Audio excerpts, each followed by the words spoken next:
Let me welcome you to this episode of Above the Clouds. In the Bhagavatam we find many passages about the benefits of taking shelter. I would like to share two examples. In the third canto, Kapila Dev instructs his mother Devahuti.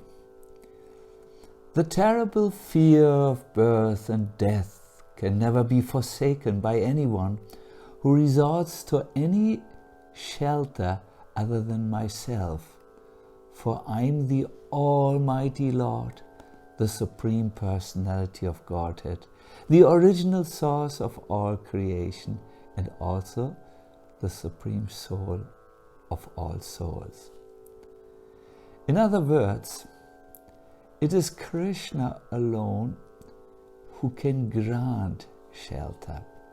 He is the active principles everywhere. Nothing moves beyond his control or outside of his control. A little later we find this explanation. It is because of my supremacy that the wind blows. Because of me the sun shines. Because of me, the Lord of the clouds, Indra, sends forth showers.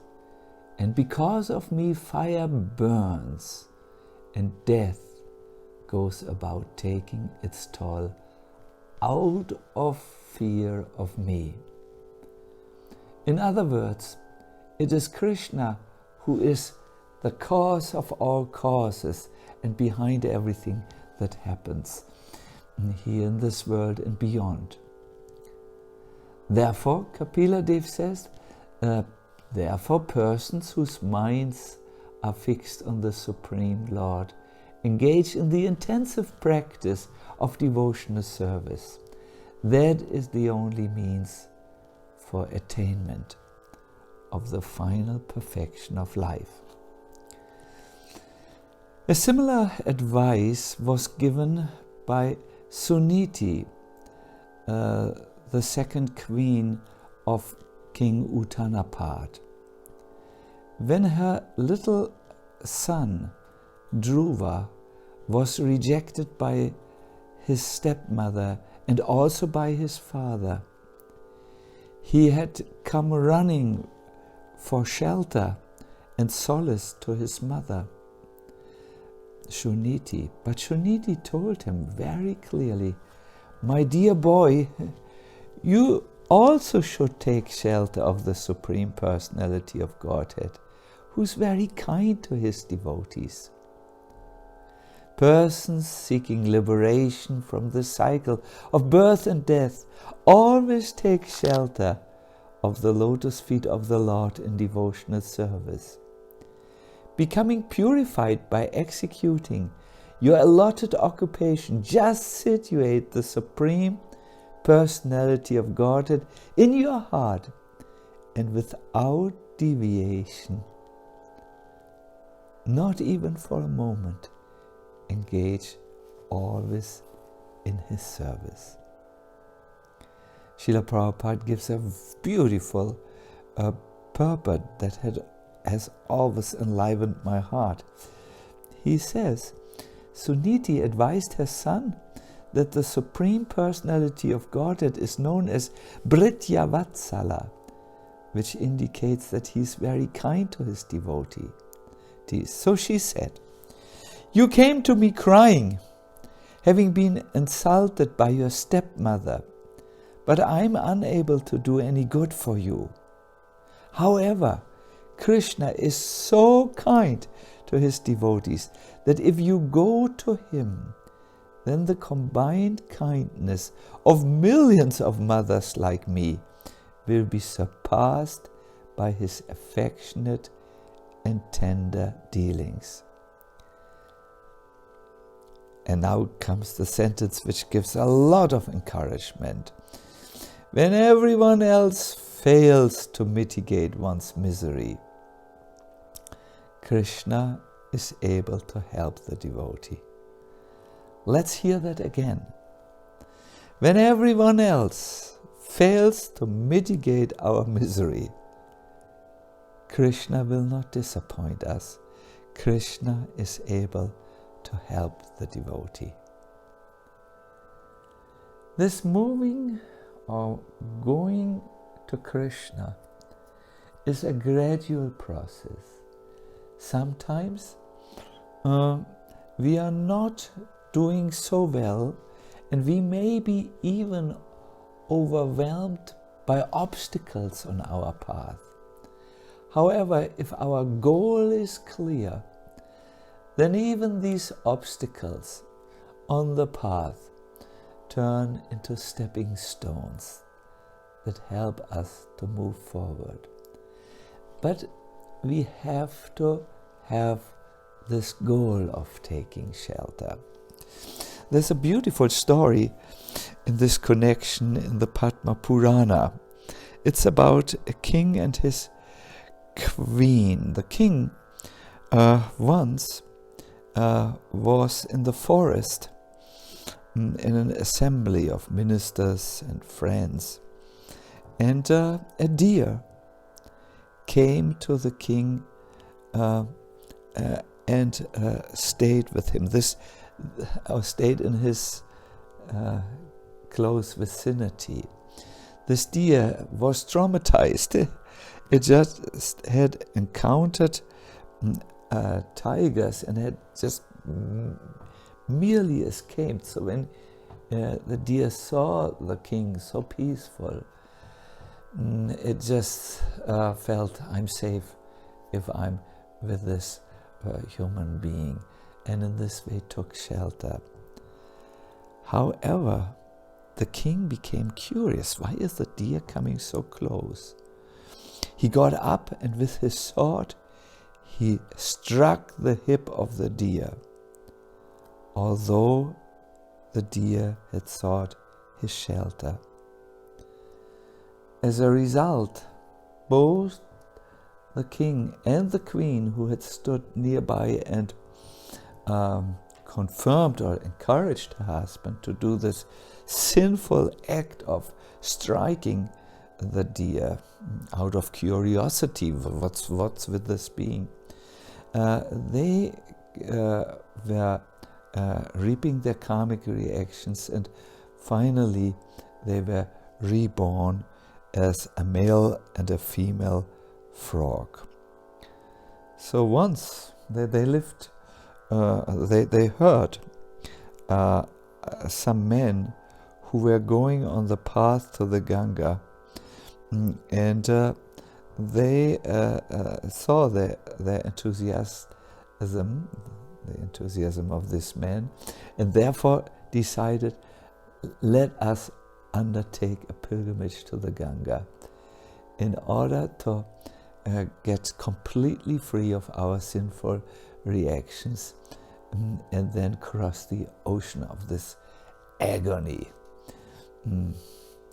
The frog and his wife were blessed with intelligence, as we can see. So they went on the way to the Ganga, but as they were proceeding, hopping here and hopping there, they met a poisonous snake, and the snake fixed its eyes on the two, desiring to eat the frogs. There was a little discussion between the snake and the frog, and finally the snake just swallowed the two. However, because they had fixed their mind on Mother Ganga, they were having a very auspicious end result.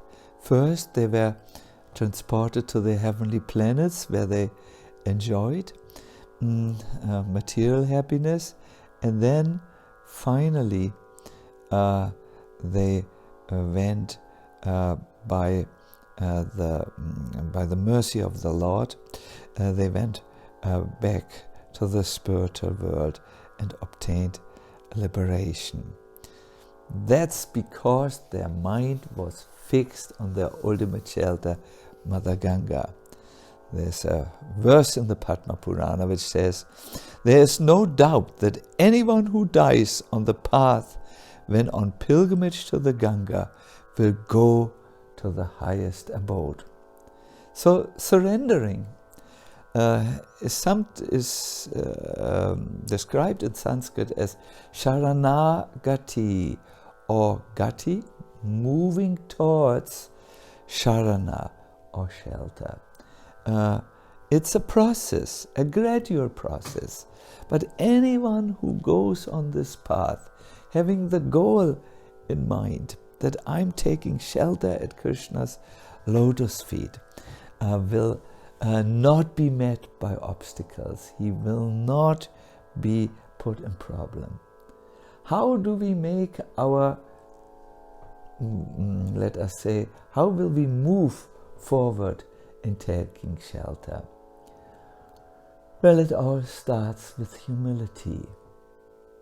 Humility is the carrier of Bhakti. Whoever has humility in his heart, Bhakti will come riding to him and take possession of his heart. At that time, the devotee can think of Krishna as his or her protector and maintainer.